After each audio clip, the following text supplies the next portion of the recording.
बिस्मिल्लाहिर्रहमानिर्रहीम। अस्सलाम वालेकुम स्टूडेंट्स, उम्मीद है कि आप सब लोग खैरियत से होंगे। आज हम ट्रिग्नोमेट्री पढ़ने जा रहे हैं। आपको पता है ट्रिग्नोमेट्री में हमारे कुल 6 चैप्टर्स हैं, 3 चैप्टर्स आज पढ़ेंगे। मुश्किल काम नहीं है, बहुत इजी काम है। 11, 13 कंबाइंड विद चैप्टर नंबर 9 ये आज पढ़ेंगे।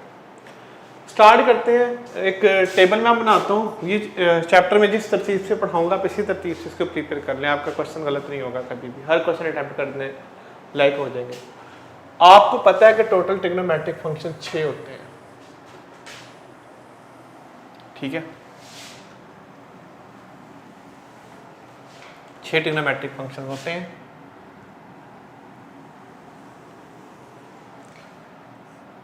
यहां पे मैं ट्रिग्नोमेट्रिक फंक्शन लिखूंगा, यहाँ पे मैं उस ट्रिग्नोमेट्रिक फंक्शन की डोमेन लिखूंगा, यहाँ पर मैं उस ट्रिग्नोमेट्रिक फंक्शन की रेंज लिखूंगा,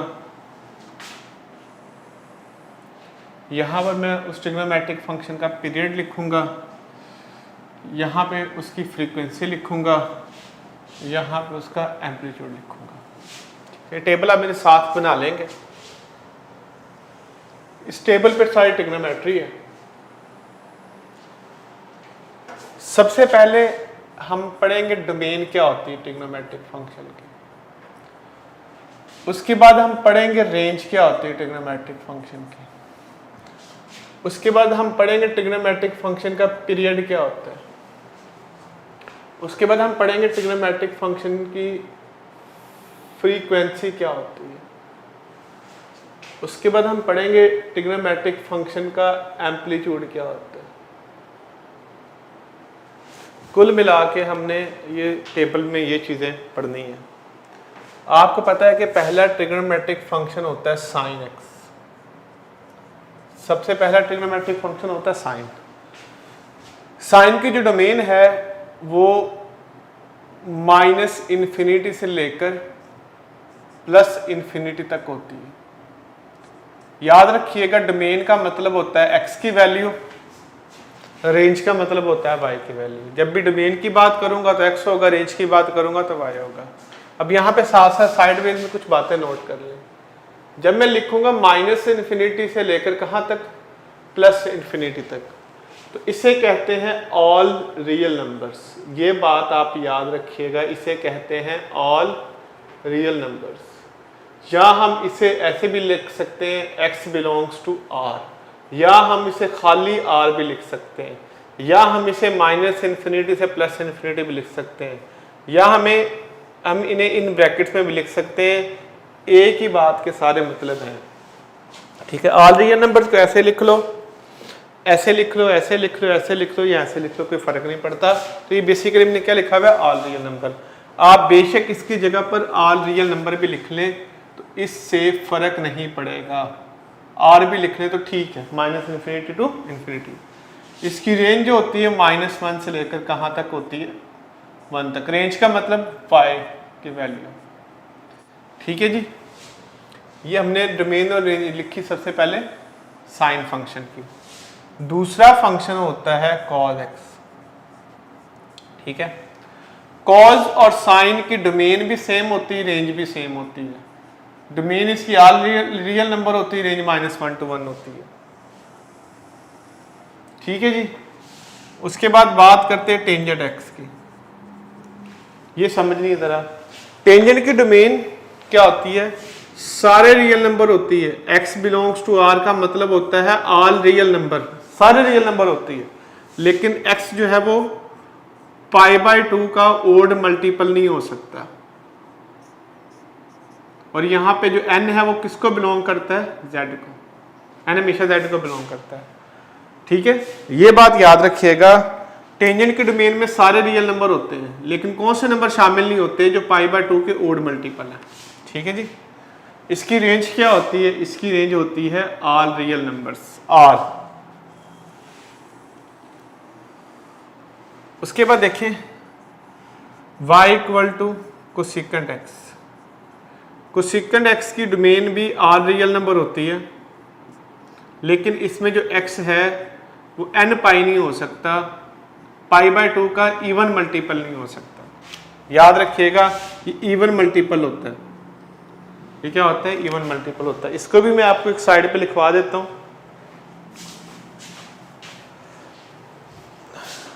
देखो अगर x n पाई लिखा हुआ है ना, तो इसका मतलब है even multiple of pi by 2।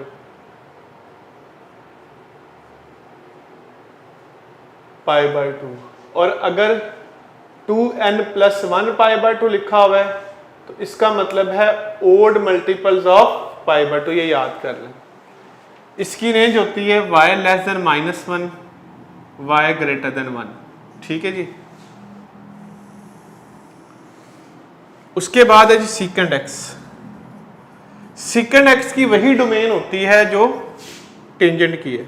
क्या होती है, x belongs to r, x not equal to 2n+1 pi by 2, और n किसको बिलोंग करता है, z को।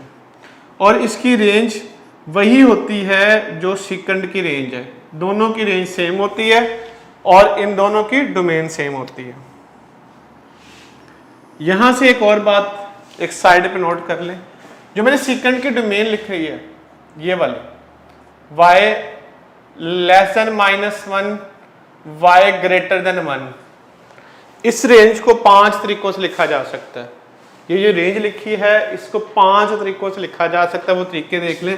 पहला तरीका ये, दूसरा तरीका ये। इसको यूं भी लिखा जा सकता है -∞ टू -1 यूनियन 1 टू इन्फिनिटी। एक तरीका इसको लिखने का ये भी है। एक ही बात ऐसे लिखा हो या ऐसे लिखा हो। नंबर 3, इसको यूं भी लिखा जा सकता है y mod is equally greater than 1, mod greater than 1। Number 4, इसको यूं भी लिखा जा सकता है all real number -1 to 1 interval. पांचवा तरीका इसको लिखने का ये है कि इसको यूं भी लिखा जा सकता है -1 टू 1 कॉम्प्लीमेंट। इसका मतलब -1 और 1 के अलावा सारे नंबर्स होते हैं। तो ये 5 तरीकों से लिखा जा सकता है इस रेंज को। हम इस रेंज को यूं भी लिख सकते हैं, यूं भी लिख सकते हैं, यूं भी लिख सकते हैं, ऐसे भी लिख सकते हैं और ऐसे भी लिख सकते हैं। ठीक है जी, क्लियर है आप लोग को ये वाली बात, ये याद कर लें। उसके बाद आखिरी फंक्शन रह गया है, वो है cot x। cot x की डोमेन वही होती है जो डोमेन कोसेकेंट x की है। सेम कॉपी पेस्ट कर दो, n बिलोंग्स टू z, और इसकी जो रेंज है वही होती है जो टेंजेंट की रेंज है। लो जी, ये टेबल आपका हो गया कंप्लीट, यहां तक डोमेन रेंज वाला हिस्सा। ठीक है जी, सुन ले।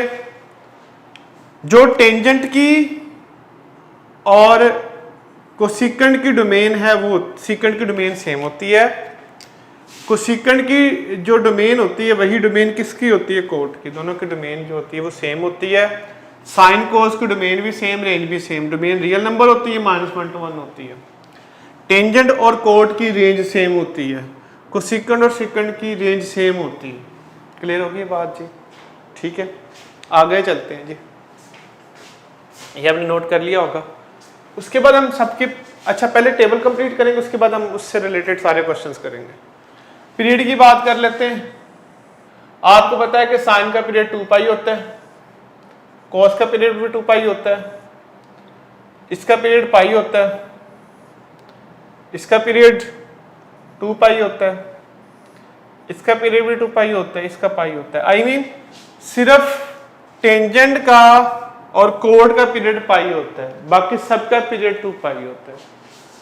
फ्रीक्वेंसी क्या होती है? पीरियड का रेसिप्रोकल फ्रीक्वेंसी होती है। जो भी पीरियड है उसका रेसिप्रोकल फ्रीक्वेंसी होती है 1/π, 1/2π, 1/2π, 1/π। उसके बाद है जी एम्पलीट्यूड। इसका एम्पलीट्यूड 1 होता है, इसका एम्पलीट्यूड 1 होता है, बाकी किसी का एम्पलीट्यूड नहीं होता। यहां तक याद रखिएगा। और एम्पलीट्यूड को मैक्सिमम वैल्यू भी कहते हैं। एम्पलीट्यूड को हम मैक्सिमम वैल्यू भी कहते हैं। साइन और कोस का एम्पलीट्यूड होता है 1। साइन और कोस का एम्पलीट्यूड क्या होता है? 1 होता है। उसके बाद बाकी किसी भी फंक्शन का एम्पलीट्यूड नहीं होता। फ्रीक्वेंसी पीरियड का उलट होती है। पीरियड ये होते हैं, ये आप याद कर रहे हैं। अब क्वेश्चन शुरू करते हैं। आपने पूरा टेबल लिख लिया होगा, नहीं लिखा तो इसको लिख लें। लिखने के बाद आपने इसको एक साइड पर रख लेना है। जब मैं क्वेश्चन कराऊंगा टेबल आपने एक साइड पे लिखा हुआ रखना है, उसके बाद हम क्वेश्चन करेंगे। ठीक है जी, आगे चलते हैं। कर ले नोट इसको अब हमने एक साइड पे लिखा हुआ रखना है।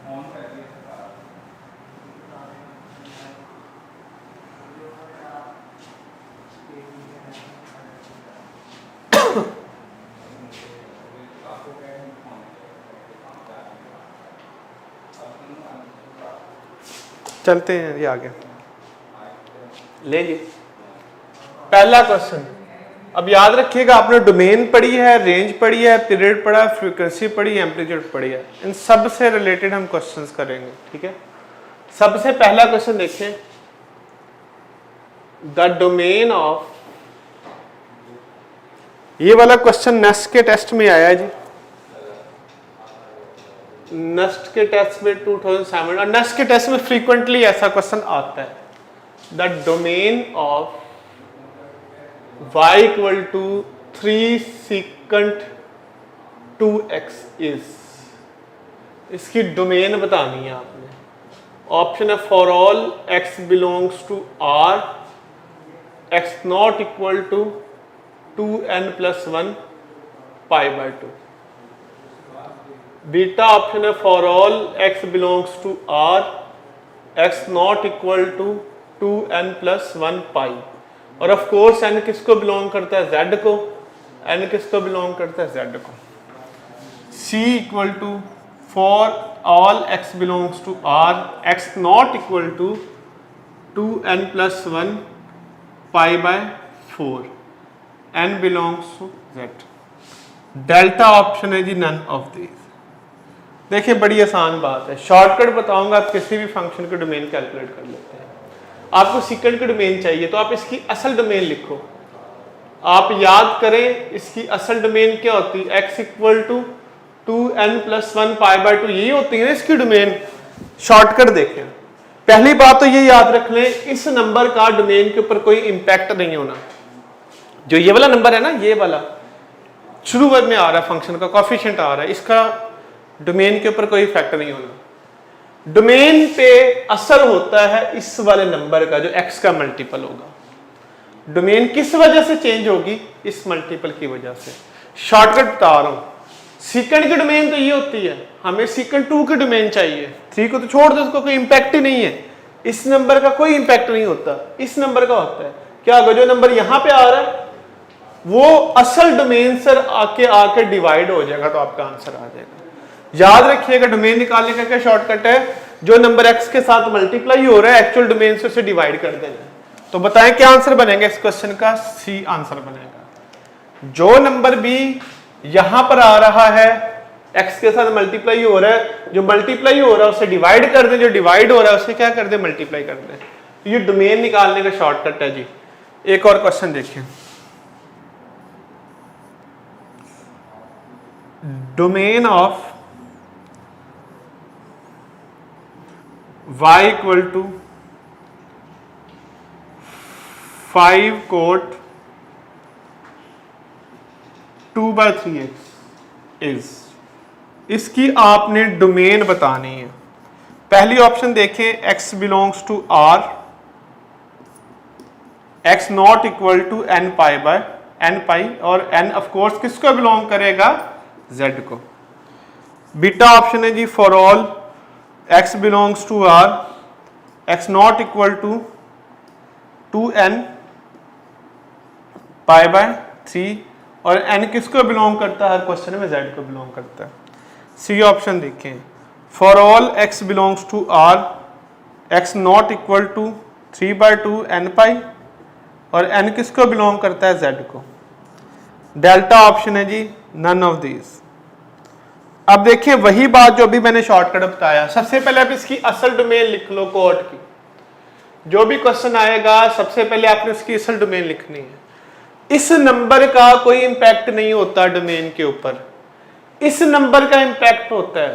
कैसे होता है, जो नंबर इधर मल्टीप्लाई हो रहा है वो इधर आकर क्या हो जाएगा, डिवाइड, और जो डिवाइड हो रहा है इधर आकर क्या हो जाएगा, मल्टीप्लाई। आसान सा शॉर्टकट है। तो क्या आंसर आ जाएगा इस क्वेश्चन का, सी आंसर आ जाएगा। ठीक है जी।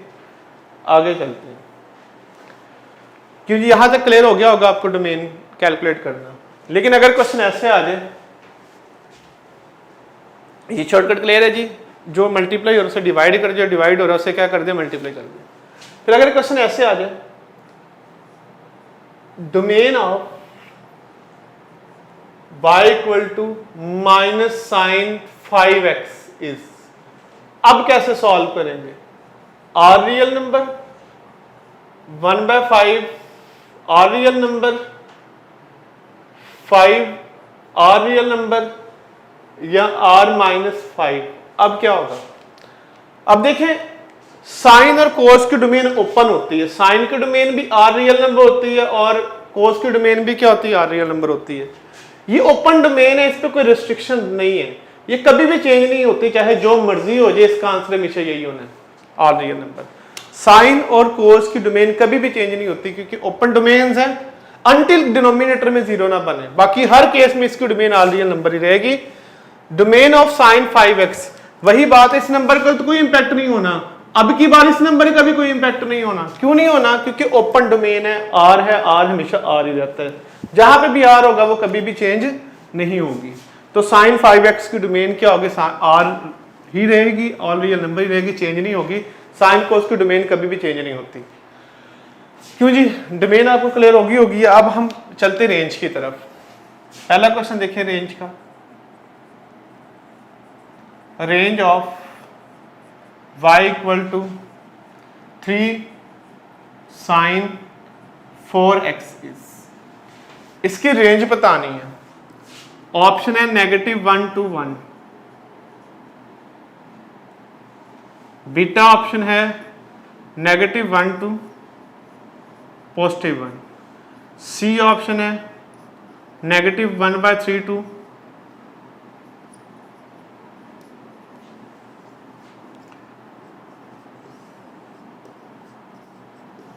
एक आंसर तो हमें कन्फर्म हो ही नहीं सकता। क्यों नहीं हो सकता? ये वाला आंसर तो कभी भी नहीं हो सकता, डोमेन एक्स में नहीं होती, डोमेन हमेशा क्या होती है, वाई में होती है। बाकी तीन में से आंसर क्या होगा? अब इसका शॉर्टकट देखें रेंज निकालने का। सबसे पहली बात है, किसी भी फंक्शन की रेंज निकालनी है तो आपने उसकी असल रेंज लिख लेनी है। जैसे जब आपने डोमेन कैलकुलेट की थी तो असल डोमेन लिखी थी, और रेंज निकालनी तो असल रेंज लिखनी है। शॉर्टकट क्या है? इस नंबर का अब की बार कोई असर नहीं होता रेंज के ऊपर। देखिए डोमेन के ऊपर इस नंबर का कोई असर नहीं होता था, इसकी वजह से चेंज होती थी ये जो नंबर है। रेंज में x के मल्टीपल का कोई भी इंपैक्ट नहीं होना। रेंज किस वजह से चेंज होनी है? इस नंबर की वजह से चेंज होनी है। और कैसे चेंज होनी? शॉर्टकट ये है कि जो नंबर शुरू में आ रहा है ना, उसे मल्टीप्लाई कर दें, इसे भी मल्टीप्लाई कर दें और इसे भी क्या कर दें, मल्टीप्लाई। क्या बनेगा? -3 equally less than 1 equally less then 3। ठीक है जी, तो आंसर क्या हो जाएगा? डेल्टा। देखिए डोमेन निकालने का शॉर्टकट फिर रिवाइज करता हूं। जो नंबर मल्टीप्लाई हो रहा है उसने डिवाइड होना है, जो डिवाइड हो रहा है उसने क्या होना है, मल्टीप्लाई होना है। रेंज निकालने का शॉर्टकट क्या है? जो नंबर शुरू में आ रहा है 3 आ रहा है ना, तो 3 मल्टीप्लाई हो जाएगा, इसका कोई असर नहीं होना। इसमें मल्टीप्लाई हो रहा है तो मल्टीप्लाई, डिवाइड हो रहा है तो डिवाइड, उसमें उलट करना है आपने। तो इसका आंसर क्या बनेगा? डेल्टा। यहां तक आप नोट कर लें। तो जी आगे चलते हैं, हम रेंज पढ़ रहे थे, रेंज का शॉर्टकट हमने पढ़ा था। अगला क्वेश्चन करते हैं, range of y equal to 2 cosecant 5x, इसकी रेंज हमने बतानी है। ऑप्शन है y equally less than -1, y is equally greater than. Beta option है -2 to 2 कॉम्प्लीमेंट। सी ऑप्शन है -∞ to -1 union 2 to ∞। Delta answer है जी नैनोमीटर। देखो मैंने आपको बताया था, अगर आपने अभी बताया रेंज निकालनी है तो रेंज निकालने के लिए इस नंबर का कोई भी इम्पैक्ट नहीं होना रेंज के ऊपर। रेंज के ऊपर इम्पैक्ट होगा सिर्फ इस वाले नंबर का। और कैसे होगा? कोसेकेंड की डोमेन निकालनी है तो आपने सबसे पहले आपने इसकी असल डोमेन रेंज लिखनी है, ठीक है। असल रेंज इसकी ये होती है, एक्चुअल रेंज। फिर जो नंबर है उससे मल्टीप्लाई करवा देना, तो क्या आ जाएगा -2y<2। तो क्या आंसर बनता है इसका, आपको पता है इसको लिखने के 5 तरीके बताए थे, उन 5 तरीकों में से एक तरीका ये वाला भी है, तो बीटा इस क्वेश्चन का करेक्ट आंसर है। उसके बाद अगला क्वेश्चन देखिए, डोमेन समझ आ गई है, रेंज समझ आ गई है, अब हम पढ़ेंगे पीरियड निकालना।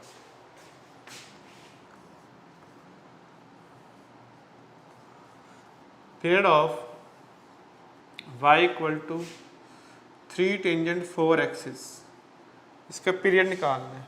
और याद रखिएगा ई कैट के टेस्ट के लिए पीरियड निकालने वाला क्वेश्चन जो है वो इम्पोर्टेंट है, ठीक है।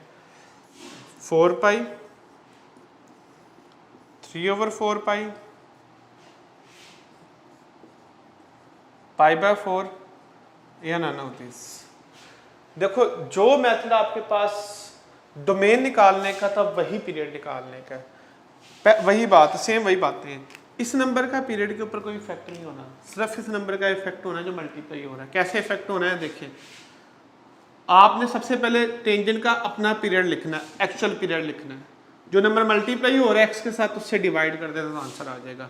तो क्या आंसर बनेगा, सी आंसर बनेगा। जो शॉर्टकट डोमेन निकालने का वही शॉर्टकट पीरियड निकालने का। इस नंबर का कोई असर नहीं होना, जो नंबर मल्टीप्लाई हो वो डिवाइड हो जाएगा, और जो डिवाइड हो रहा है वो क्या हो जाएगा, मल्टीप्लाई हो जाएगा। अगला क्वेश्चन देखें,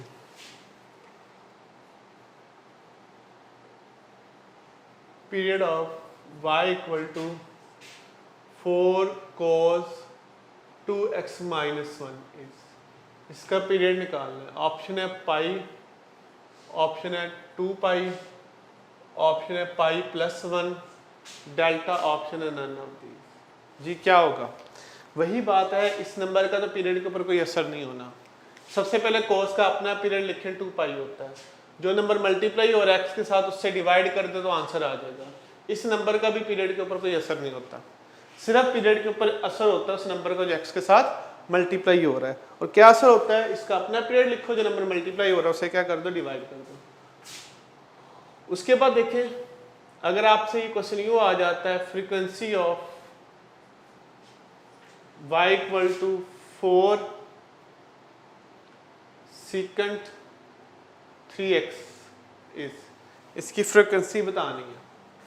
ऑप्शन है π/3, ऑप्शन है 3/2π, ऑप्शन है 1/2π, डेल्टा, ऑप्शन है नन ऑफ दिस। मैंने बताया था फ्रीक्वेंसी पीरियड का उलट होती है, तो आप इसका अपना पीरियड कैलकुलेट कर ले। 2π, इस नंबर का कोई असर नहीं होना। किस नंबर का असर होना है, इस नंबर का जो मल्टीप्लाई हो रहा है उसने डिवाइड हो जाना है, तो 2π/3 इसका पीरियड होगा। फ्रीक्वेंसी इसका उलट होगी, इसको रिवर्स कर दो, फ्रीक्वेंसी आ जाती है। तो उसके बाद अगला क्वेश्चन देखिए, amplitude of y = 4 sin 4x - 3 is, इसका एम्पलीट्यूड बताना है। 1 4, टेबल देखें, मैंने आपको एम्पलीट्यूड क्या बताया था, साइन एक्स का, साइन एक्स का एम्पलीट्यूड 1 बताया था। लेकिन याद रखिएगा ये जो नंबर स्टार्ट में आ रहा है इसका एम्पलीट्यूड कहते हैं। साइन और सिर्फ साइन और कोस का एम्पलीट्यूड होता है, इसके अलावा किसी फंक्शन का एम्पलीट्यूड नहीं होता। साइन और कोस के जो शुरू में फंक्शन आ रहा है यही एम्पलीट्यूड होता है। जो साइन और कोस के शुरू में नंबर आ रहा है इसी नंबर को क्या कहते हैं, एम्पलीट्यूड कहते हैं। साइन और कोस के स्टार्ट में जो नंबर आ रहा है वही क्या होता है, एम्पलीट्यूड कहते हैं। और इसी को मैक्सिमम वैल्यू भी कहते हैं। एम्पलीट्यूड का जो दूसरा नाम है मैंने बताया है वो क्या है, मैक्सिमम वैल्यू। अच्छा, अगर ये सिंगल फंक्शन लिखा हुआ तो आप देख के बता सकते हैं किसका एम्पलीट्यूड। अगर ये क्वेश्चन ऐसे आ जाता है, the maximum value of y = sin x - cos x, इसकी मैक्सिमम वैल्यू बतानी है। ऑप्शन है 2, ऑप्शन है √2, ऑप्शन है 1, ऑप्शन है 0। देखो अगर सिंगल फंक्शन है साइन और कोस तो जो नंबर शुरू में आ रहा है वही इसका एम्पलीट्यूड होगा या मैक्सिमम वैल्यू होगी। लेकिन अगर दो फंक्शन सम हो रहे फिर शॉर्टकट क्या है, फिर शॉर्टकट ये कि आप साइन के कोएफिशिएंट को और कोस के कोएफिशिएंट को ऐड कर दें। साइन का कोएफिशिएंट 1 है, कोस का कोएफिशिएंट भी क्या है 1 है, तो बताएं क्या आंसर आ जाएगा √2। क्या आंसर आ जाएगा ये √2। साइन और कोस के कोएफिशिएंट को ऐड कर दें तो याद रखिएगा ये मैक्सिमम वैल्यू है, ये क्या है मैक्सिमम वैल्यू है और इसको एम्पलीट्यूड भी कहते हैं। मैक्सिमम वैल्यू को क्या कहा जाता है एम्पलीट्यूड। और अगर मिनिमम वैल्यू पूछी हुई है तो वो कितनी होगी, मिनिमम वैल्यू के लिए इसी का साइन चेंज कर देंगे तो मिनिमम वैल्यू आ जाएगी। और यहीं से आप रेंज भी बता सकते हो, तो इसकी रेंज क्या होगी -√2 टू √2, ये इसकी रेंज है। दोबारा सुन लो, साइन और कोस अगर सम होके आ जाए, साइन और कोस के कोएफिशिएंट को ऐड करना है आपने, दोनों का स्केल लेना √2, ये मैक्सिमम वैल्यू होगी, इसका साइन चेंज कर देगा तो मिनिमम वैल्यू होगी और यही इसकी रेंज है। ठीक हो गया जी। ये है चैप्टर नंबर 11 हमारे पास, जिसमें हमने डोमेन पढ़ी, रेंज पढ़ी, पीरियड पढ़ा, फ्रीक्वेंसी पढ़ी, एम्पलीट्यूड। एक और इसमें से क्वेश्चन पॉसिबल है, वो भी हम कर लेते हैं। अगर आ जाए तो आपको वो क्वेश्चन टैकल करना आना चाहिए। इसके अलावा आप ट्रिग्नोमेट्रिक फंक्शंस के ग्राफ जरूर याद करोगे, ठीक है, इनकी शेप क्या होती है। यूनिटी के टेस्ट में क्वेश्चन भी आ जाता है, जैसे साइन का ग्राफ देखो आप, ये आपको याद होगा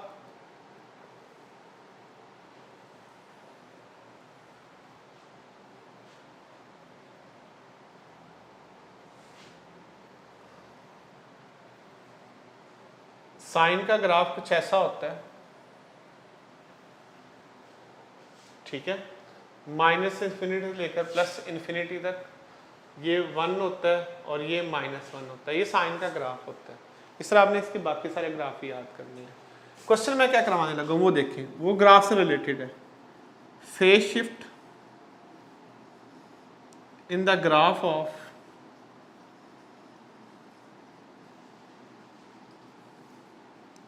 y = sin 2x - 1, इसके ग्राफ में फेज शिफ्ट को बताना है आपने कितना है, 1/2 है, 0 है, 1 है या -1/2 है। शॉर्टकट बता दो फेज शिफ्ट निकालने का, फिर बताता हूँ कि फेज शिफ्ट होती क्या है। फेज शिफ्ट निकालना तो आपने इस एंगल को 0 पुट कर देना। जब भी फेज शिफ्ट निकालना है तो आपने आर्गुमेंट को 0 पुट कर देना है।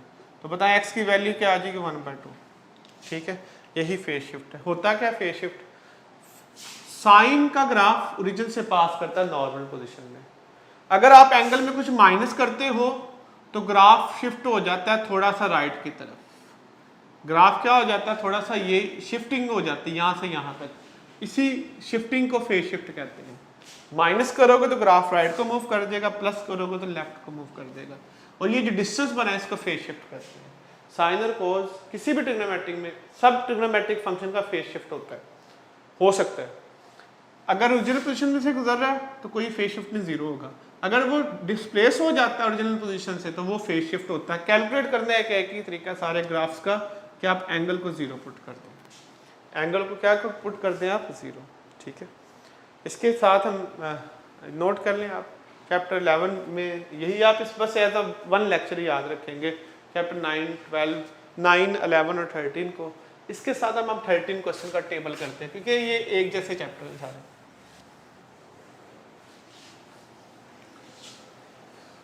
अभी तक हमने पढ़ा ट्रिग्नोमेट्रिक फंक्शंस।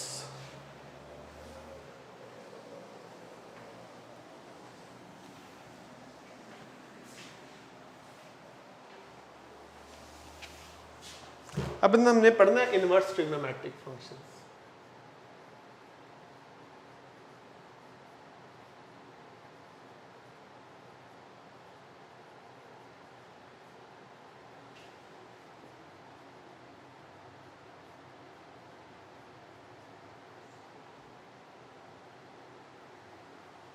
थोड़ी सी डिटेल सुन लें इनवर्स ट्रिग्नोमेट्रिक फंक्शंस की।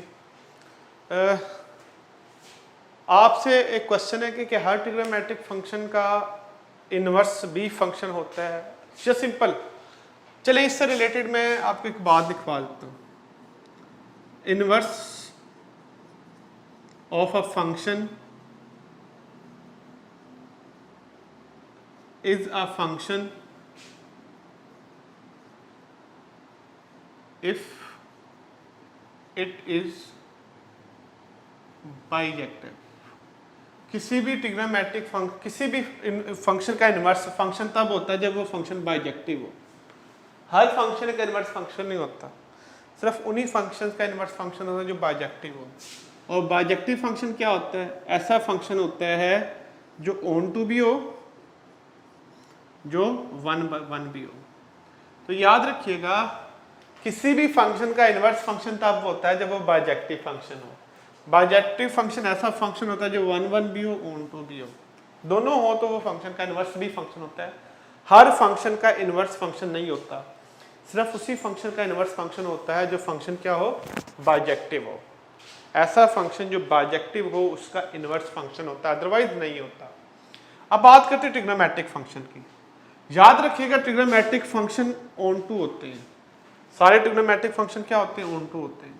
वन होते हैं कि नहीं होते, ये देखते हैं। अब मैं ग्राफ बनाने लगूं आपके सामने साइन फंक्शन का। ये माइनस प्लस इन्फिनिटी से लेकर माइनस इन्फिनिटी तक साइन का ग्राफ है, साइन फंक्शन का। ठीक है, ये साइन का ग्राफ है। साइन की डोमेन क्या होती है? माइनस इन्फिनिटी से लेकर कहां तक होती है? इन्फिनिटी तक। इसकी रेंज क्या होती है? -1 से लेकर 1 तक। ठीक हो गया। किसी भी फंक्शन को चेक करना है वो वन है कि नहीं है। मैंने बता दिया ट्रिग्नोमेट्रिक फंक्शन ऑन टू होते हैं, ट्रिग्नोमेट्रिक फंक्शन ऑन टू होते, वन नहीं होते। कैसे? आप एक हॉरिजॉन्टल लाइन ड्रॉ करो, जिस फंक्शन को चेक करना है वो बाइजेक्टिव है कि नहीं है। अगर तो वो सिर्फ उसको एक पॉइंट पे टच करता है तो वो फंक्शन वन होगा, नहीं तो वो वन नहीं होगा। देखिए, एक हॉरिजॉन्टल लाइन ड्रॉ की, इसे हॉरिजॉन्टल लाइन टेस्ट करते हैं। हॉरिजॉन्टल लाइन ने साइन फंक्शन को एक से ज्यादा पॉइंट पे टच किया है, इसका मतलब है ये फंक्शन वन नहीं है। कोई भी ट्रिग्नोमेट्रिक फंक्शन वन नहीं होता। इसका मतलब है हमें पहले से वन बनाना पड़ेगा, फिर इनवर्स मालूम करना पड़ेगा। तो क्या होगा फिर? वन कैसे बनाते हैं?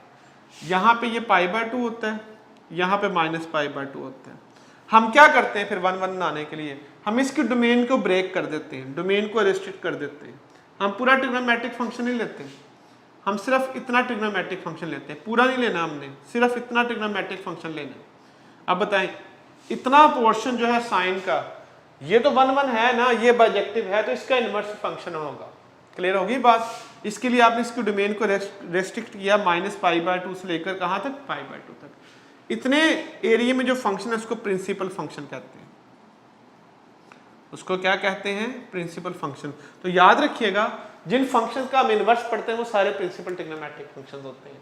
प्रिंसिपल ट्रिग्नोमेट्रिक फंक्शंस क्या होते हैं? जिनकी डोमेन को रेस्ट्रिक्ट किया जाता है सर्टेन इंटरवल में। जैसे साइन को -π/2 से लेकर π/2 तक हमने फिक्स किया। इस इंटरवल में ट्रिग्नोमेट्रिक फंक्शन जो साइन है वो प्रिंसिपल होगा, उसका इनवर्स होगा क्योंकि वो बाइजेक्टिव फंक्शन होगा। क्लियर होगी बात ये वाली? तो याद रखिएगा, हम किन फंक्शंस का इनवर्स पढ़ते हैं? जो प्रिंसिपल फंक्शंस होते हैं। और प्रिंसिपल फंक्शंस क्या होते हैं? फंक्शंस को वन बनाने के लिए, वन किस लिए बनाते हैं? वो बाइजेक्टिव बन जाए। बाइजेक्टिव बनाने के लिए इनकी डोमेन को रेस्ट्रिक्ट करते हैं। ठीक है जी। हम अब पढ़ते हैं प्रिंसिपल फंक्शंस क्या होते हैं, फिर उनका इनवर्स पढ़ेंगे।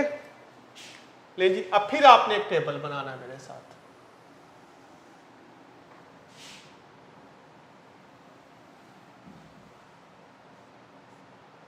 यहां पे मैं प्रिंसिपल फंक्शन लिखूंगा। याद रखिएगा, अब हम सिंपल ट्रिग्नोमेट्रिक फंक्शन नहीं पढ़ रहे, अब हम पढ़ रहे प्रिंसिपल फंक्शंस, जिनकी डोमेन और रेंज जो होती है वो क्या होगी? डोमेन रेंज तो सेम रहती है, जिनकी डोमेन क्या होगी? रिस्ट्रिक्टेड होगी। यहां पे हम इनकी डोमेन पढ़ेंगे प्रिंसिपल फंक्शंस की।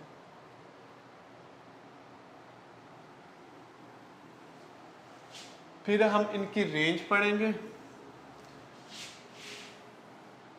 फिर हम उनका इनवर्स पढ़ेंगे, फिर उस इनवर्स की डोमेन और इनवर्स की रेंज पढ़ेंगे। यहां पे रेंज पढ़ेंगे, रेंज चेंज नहीं होती, रेंज वही रहते हैं जो ट्रिग्नोमेट्रिक। यहां पे हम उनका इनवर्स पढ़ेंगे, फिर इनवर्स की डोमेन और इनवर्स की रेंज।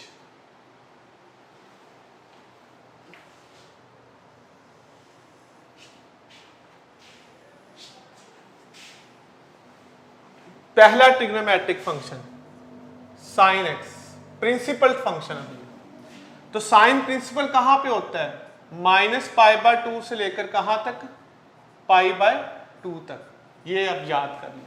वैसे देखिए साइन की अपनी जो डोमेन होती है माइनस से इंफिनिटी से लेकर प्लस इंफिनिटी तक होती है, लेकिन हम उसको प्रिंसिपल बनाने के लिए इसमें रिस्ट्रिक्ट करते हैं। इसकी रेंज वही रहती है, रेंज चेंज नहीं होती।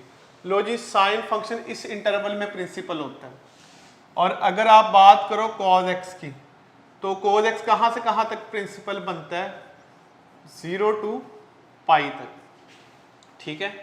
और -y to -1 to 1, ठीक है जी। ये याद कर लें ट्रिग्नोमेट्रिक फंक्शन जो है वो कब बाइजेक्टिव होता है। उसके cos x 0 to π तक प्रिंसिपल होता है। बस दो याद कर लें, बाकी सारे मैं यही से याद करा दूंगा। साइन प्रिंसिपल होता है -π/2 से लेकर π/2 तक, कॉस प्रिंसिपल होता है 0 से π तक, रेंज तो वही रहती है, उसको छोड़ दें। उसके बाद टेंजेंट एक्स की बात कर लेते हैं। मैंने कहा दो याद कर लो, इससे सारी याद हो जाएंगे। जो साइन की प्रिंसिपल डोमेन है वही टेंजेंट की प्रिंसिपल डोमेन होती है, लेकिन याद रखिएगा इसमें इक्वल नहीं होता, और रेंज इसकी ऑफ कोर्स वही रहती है जो पहले थी, रियल नंबर्स। उसके बाद बात करते हैं कोसिकेंट की। कोसिकेंट की प्रिंसिपल डोमेन भी वही होती है जो साइन की है, -π/2 से लेकर कहां तक? π/2 तक, लेकिन इसमें x 0 नहीं होता। तो ये याद कर लें, जो साइन की प्रिंसिपल डोमेन है वही टेंजेंट की इक्वल नहीं होता, वही कोसिकेंट की x 0 नहीं होता, रेंज इसकी वही रहती है।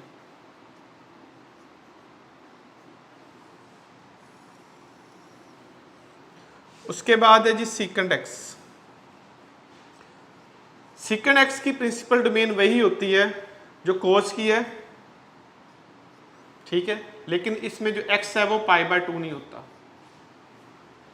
और इसकी रेंज वही है जो इसकी अपनी है।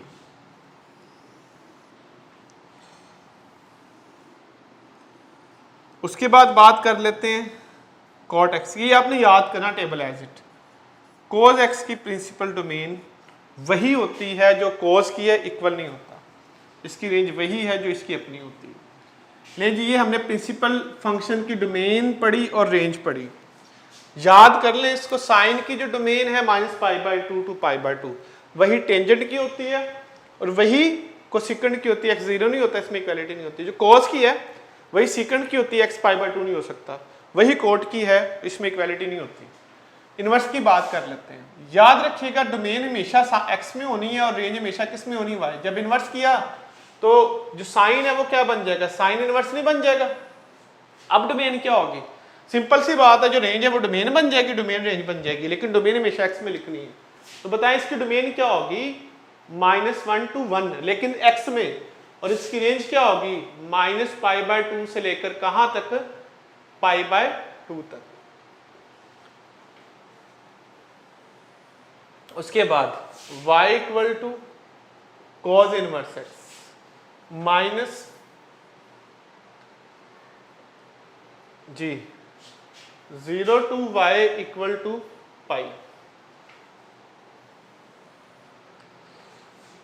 उसके बाद है जी टेंजेंट इनवर्स x, क्या हो जाएगा? r रियल नंबर -π/2 से लेकर कहां तक? π/2 तक।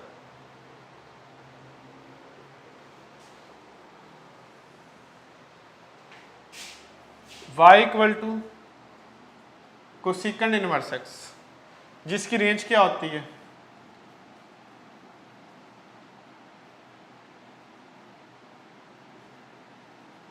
ये रेंज बन जाएगी, ये डोमेन, ये जो रेंज है वो डोमेन बन जाएगी, डोमेन रेंज बन जाएगी, लेकिन x में इक्वल नहीं होना, equally less than y equally less than y/2 और y not equal to 0, x को y से रिप्लेस कर देना डोमेन लिखते वक्त। इसी तरह से अगर आप बात करते हैं सीकंड इनवर्स एक्स की, क्या होगी?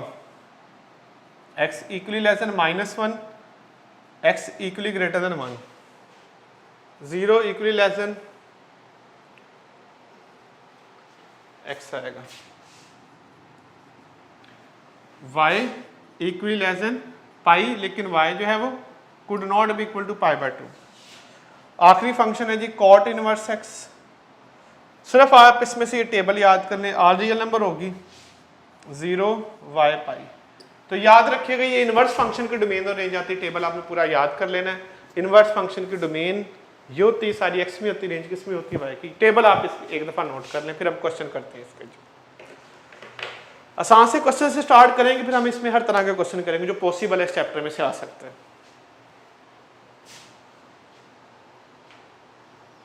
टेबल आप एक दफ़ा लिख लें।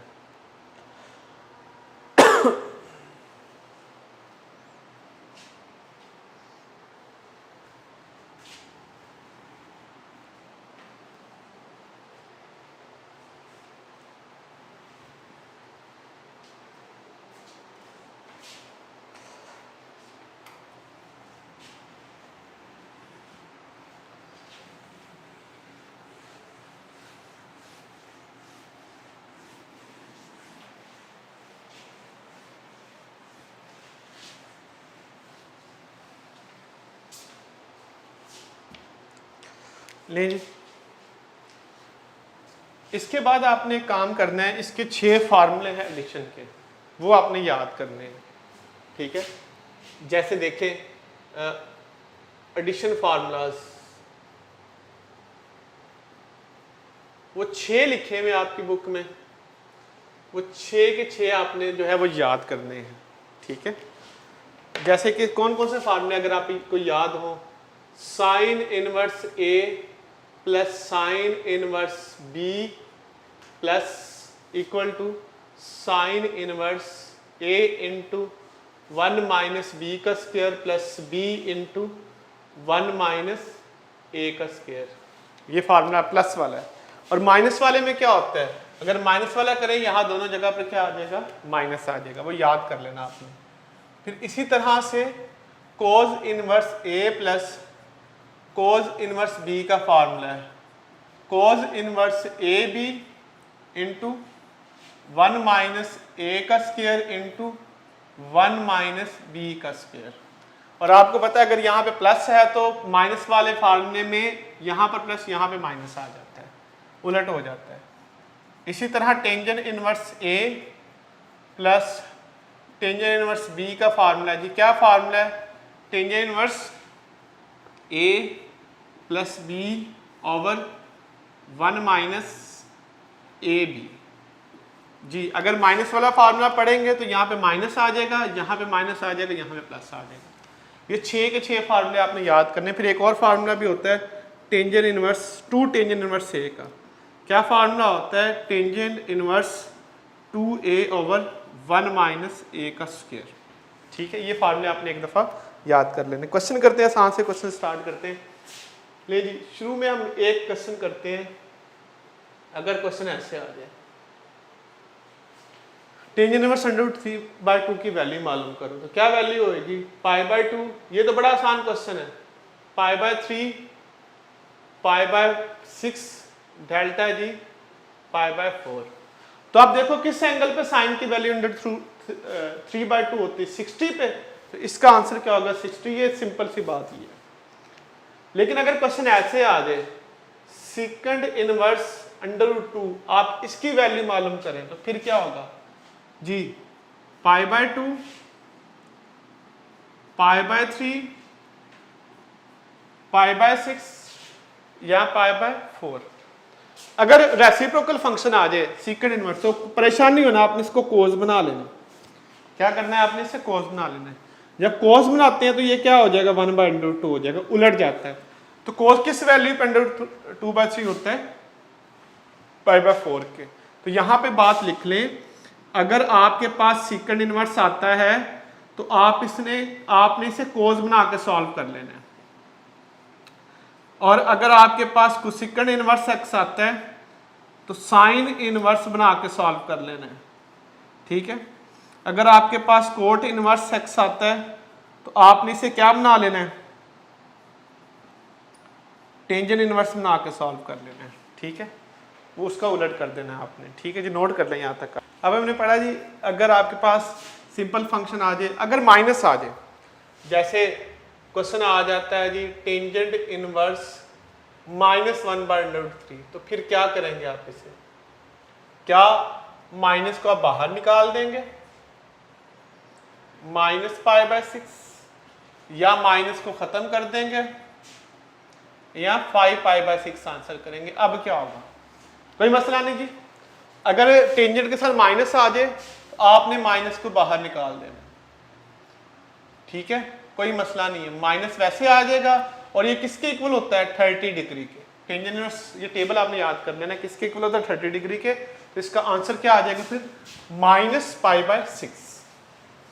अगर नेगेटिव आ जाए तो नेगेटिव को आपने बाहर निकाल देना है, तो क्वेश्चन क्या आ जाएगा इसका आंसर।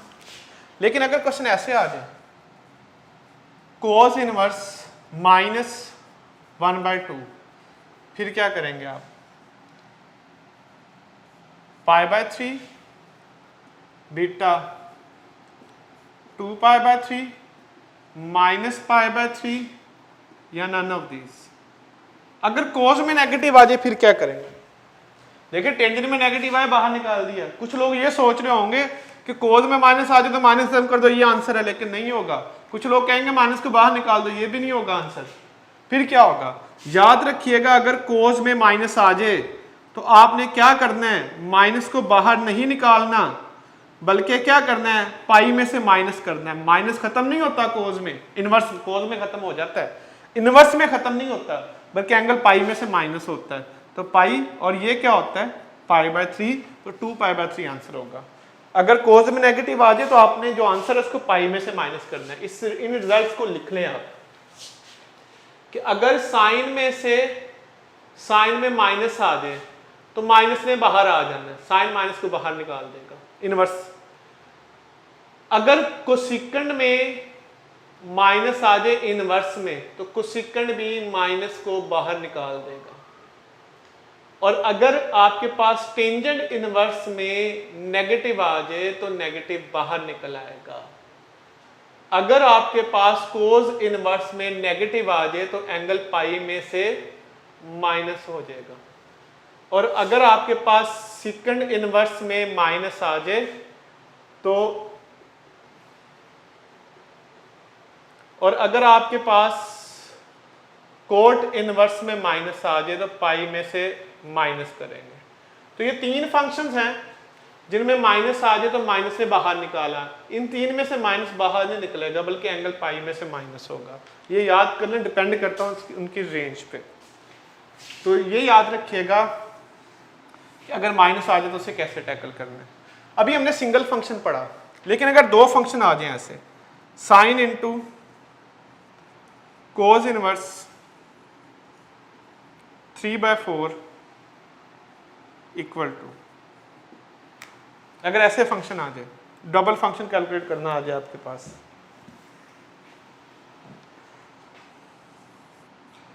साइन इंटू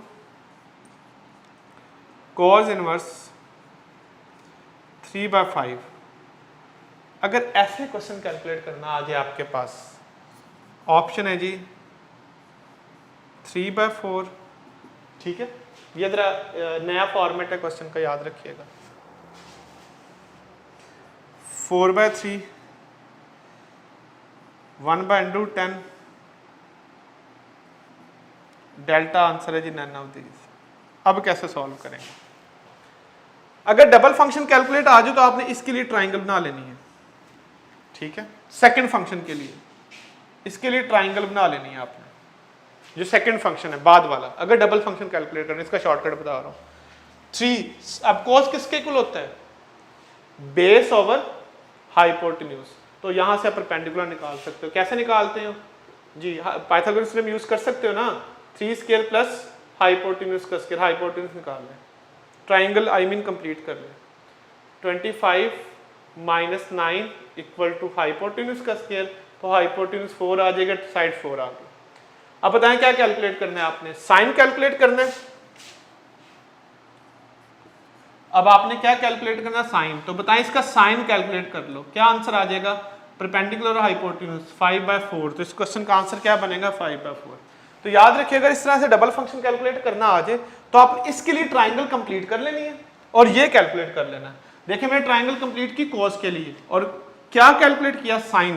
पहले वाला फंक्शन कैलकुलेट करना है, इसका शॉर्टकट है। देखिए एक और क्वेश्चन करते हैं, साइन इंटू टेंजेंट इनवर्स 1/3। अगर ये ऐसे क्वेश्चन कैलकुलेट करना आ जाए फिर क्या करेंगे आप जी, 1/10, 3/10, C 1/10 delta none of the. अभी बताया सेकंड फंक्शन के लिए आपने ट्राइंगल बना लेनी है। टेंजेंट है, टेंजेंट किसके इक्वल होता है, परपेंडिकुलर ओवर बेस। यहां से हाइपोटेन्यूज कैलकुलेट कर रहे हो, साइन पहले वाला फंक्शन कैलकुलेट कर ले तो क्या होगा, परपेंडिकुलर ओवर हाइपोटेन्यूज। तो क्या आंसर आ जाएगा, 1/10। तो क्या आंसर होगा इसका, 10 अल्फा आंसर है। ठीक है, नोट कर जब भी दो फंक्शन आ जाए तो सेकंड के लिए ट्रायंगल बना के आपने पहले वाला कैलकुलेट कर लेना, ये इसका शॉर्टकट है। ठीक है जी। उसके बाद नेक्स्ट टाइप के क्वेश्चन कैसे आ सकते हैं, अगर ऐसे क्वेश्चन आ जाए, second into cos inverse, second into cos inverse 1/10, क्या आंसर होगा, 10, 9/10, 5/9 या नन ऑफ दीज। तो हर दफा ट्राइंगल बनाना भी जरूरी नहीं होता, क्वेश्चन इजी है तो टेक इट इजी। कैसे, देखो ये सीकेंट है, ठीक है, क्या मैं इसको भी सीकेंट बना सकता हूं, बन सकता है ना। तो सीकेंट और इनवर्स वैसे कैंसिल हो जाएगी, 10 आंसर आ जाएगा। सीकेंट और इनवर्स वैसे कैंसिल हो जाएंगे, क्या आंसर आ जाएगा, 10। क्लियर होगी बात जी। तो हर दफा ट्रायंगल बनाना भी जरूरी नहीं है, कैंसिल ऑर्डर कर लें। उसके बाद अगला क्वेश्चन देखें, sine inverse 0.3 plus cos inverse 0.3, आपने इसकी वैल्यू बतानी है। ऑप्शन है पाई, ऑप्शन है π/2, ऑप्शन है π/3, डेल्टा ऑप्शन है नन ऑफ दीज। जी अब क्या आंसर हो सकता है पॉसिबल, यहां पर आप एक रिजल्ट याद कर लें। वो रिजल्ट ये है, sine inverse x plus cos inverse x, इनका सम हमेशा π/2 होता है, प्रोवाइडेड कि ये दोनों एंगल इक्वल है, दोनों x हैं, दोनों इक्वल एंगल है, तो इनका सम हमेशा किसके इक्वल होगा, π/2 के। दो को इनवर्स फंक्शन है, अगर कोट इनवर्स x के साथ टेंजेंट इनवर्स x ऐड होता तो आंसर तब भी किसके इक्वल आता है, π/2 के, प्रोवाइडेड कि इनके एंगल सेम है, आर्गुमेंट सेम है। इसी तरह से अगर कोसेकेंट इनवर्स x ऐड होता है सेकेंड इनवर्स x में, तो इनका जो आंसर है वो क्या होगा, π/2, एंगल सेम होने चाहिए। तो बताएं क्या होगा इसका आंसर, आपके पास π/2 बीटा आंसर है। ठीक है जी, क्लियर। आगे चलते हैं, यहां तक नोट कर लें आप। दो इनवर्स को फंक्शन का आंसर हमेशा π/2 होगा अगर उनके एंगल्स क्या होंगे, आर्गुमेंट्स क्या होंगे, सेम होंगे। ठीक है, उसके बाद करते हैं इनसे related question. Tangent inverse x-5 plus cot inverse 1/3 equal to π/2।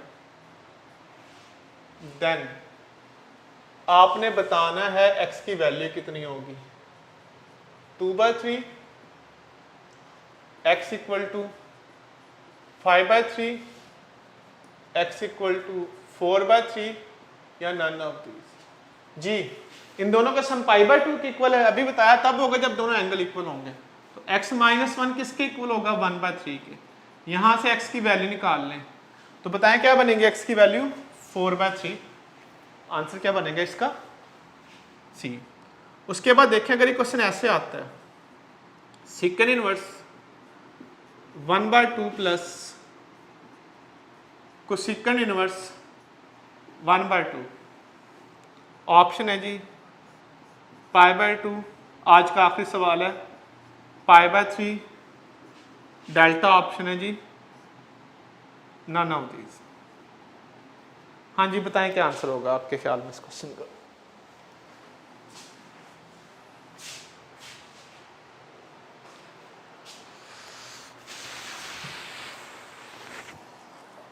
क्या आंसर होगा? डेफिनेटली आपने इसका आंसर ए किया होगा, आपकी बार ए नहीं है। याद रखिएगा सिकन किसका उलट है? कोज का। कोसिकन किसका उलट है? साइन का। जब भी साइन और कोज आ जाए ना बाकी छोड़ दें, साइन टेंजेंट कोट में जो मर्जी हो, हमें इससे कंसर्न नहीं है। आप इसको जरा कोज बनाओ तो बताएं कोज 2 बनता है ना, तो याद रखिएगा कोज इनवर्स का आंसर कभी भी 1 से छोटा और -1 से छोटा 1 से बड़ा नहीं आ सकता, उसकी डोमेन इनवर्स की होती है। तो याद रखिएगा 1 से बड़ा और -1 से छोटा आंसर नहीं हो सकता, इस वजह नन ऑफ दीज आंसर है, पॉसिबल नहीं, एग्जिस्ट नहीं करता। तो याद रखिएगा जब भी साइन और कोस बन रहे हो तो आपने ख्याल रखना है कि आंसर 1 से ग्रेटर ना हो और -1 से छोटा ना हो, आंसर पॉसिबल नहीं होता। तो ये बात आपने सिर्फ साइन और कोस के केस में याद रखनी है। ऑफ कोर्स सीकंड को सीकंड का मतलब साइन कोस ही होता है, टेंजेंट कोड जो मर्जी हो उनकी ओपन डोमेन होती है, लेकिन इसकी -1 to 1 होती है तो इसमें आंसर एक्सेप्टेबल नहीं होता। क्लियर है जी? ये जो ट्रिग्नोमेट्री का फर्स्ट पोर्शन जिसमें आपने पर्टिकुलरली जो फोकस किया है वो डोमेन रेंज के ऊपर किया फोकस। बुक से आप सिर्फ एक काम मैं आपको दे रहा हूं, एक्सरसाइज 9.1, इसके आपने 4 to 13 क्वेश्चन जरूर प्रैक्टिस करने हैं बुक से, और इस चैप्टर में से कुछ नहीं करना आपने।